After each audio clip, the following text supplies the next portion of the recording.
Hey guys, welcome back to Ashmar Breedham. And today on the homestead, I'm going to show you how to make a jig to bend your own electrical conduit for making low tunnels at home.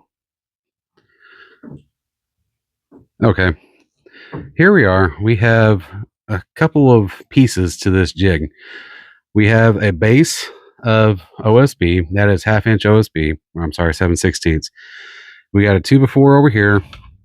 We have three pieces of 2x6. And then up there we have a little bit of a 2x4 that I had to cut. Now what I did is I screwed this down to my board and I figured out what size I want my low tunnels to be. Now I have 3-foot wide beds, so I want 3-foot wide low tunnels. So just a little bit of geometry here.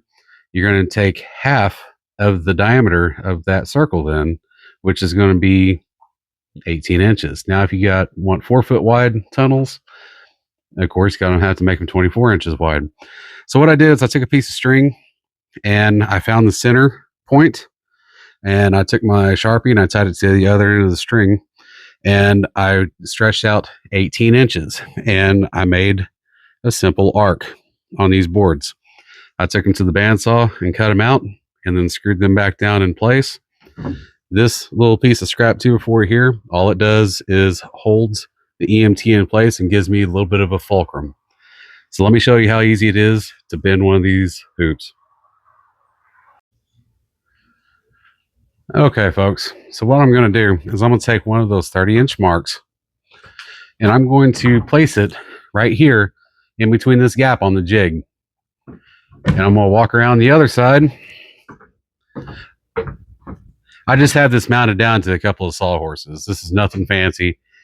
And I'm just going to grab a hold of this piece of EMT and I'm going to start walking around my jig. Just a smooth motion. Walk around till I bend it about halfway or so. I'm going to flip it around.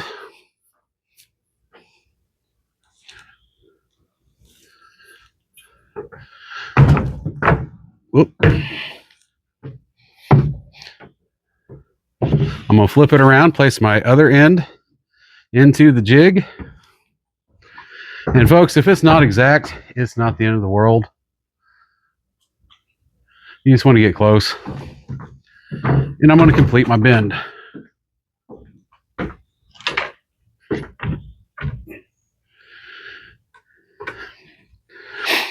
Now, this is a little bit wider than my 3-foot wide bed. EMT, if you've never messed with it, has a little bit of a spring to it. So what I like to do is I like to take it and give a little bit of a torque. And that just brings it in a little bit.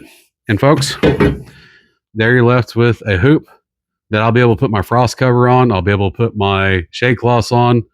I'll be able to get my cold weather crops started earlier. We'll be starting our cold weather crops are actually growing. You know what? I'll take you inside and show you what they look like. But we'll get our cold weather crops planted out here real soon. And this will extend our growing season by at least 3, maybe 4 weeks on the front of the growing season. And at least that much, maybe even longer at the end of growing season, depending on the temperature it gets outside. So stick around. I'll show you what we have going in our grow house. Okay, folks. So again, this is just a piece of 2x4. There's about a 3/4 inch gap right here. And depending on how big you want to make your arc, how wide your rows are, how wide you want to make your low tunnels or caterpillars or whatever you like to call them, will determine what size arc you need to draw on your jig. Like I said, I have 3-foot wide beds, so I drew an 18-inch wide arc. If you have 4-foot wide beds, of course you're going to draw a 24-inch. If you have 5-foot, it's going to be 30-inch. So that's what we have going on here. And you can see I just have it screwed down in place. This is nothing fancy, folks. Nothing fancy at all. See all the way around it. And literally in 6 minutes, I have 10 hoops made.